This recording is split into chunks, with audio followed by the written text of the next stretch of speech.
अशी होते माझी आणि ईशाची सकाळ. तर नमस्कार फ्रॉम ईश्वरपूर. ईशाचे बाबा सकाळी 6 वाजताच घराबाहेर पडतात. त्यामुळं ईशा उठायच्या अगोदर मला बऱ्यापैकी गोष्टी ह्या आवरून घ्याव्या लागतात.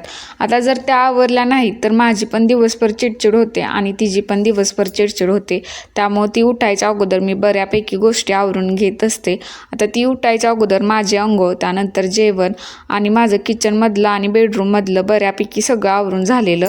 फक्त हॉलमधलं आवरायचं राहिलेलं, कारण तिथं ईशा झोपलेली. आता मी इथं आवरत होते तोपर्यंत ती मागून आली. आता मी काय करते ती बघायला ती खूप एक्सायटेड असते. आता दिवसभर माझं आणि तिचं हे चालू असतं, ती माझ्या मागे आणि मी तिच्या मागे.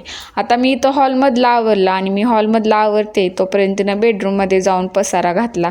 त्यानंतर स्वच्छ झाडू वगैरे मारून घेतला आणि त्यानंतर ईशाला आंघोळ घातली. आता ईशाला आंघोळ घालून झाल्यानंतर तिची वेणी घालण्याचं खूप मोठा टास्क असतो.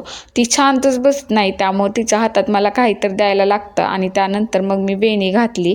वेणी घालून झाल्यानंतर छान आम्ही दोघींनी नाश्ता केला. नाश्त्यासाठी मी तिला ओट्स बनवलेले आणि मी दूध आणि बिस्किट घेतले. चला बाय.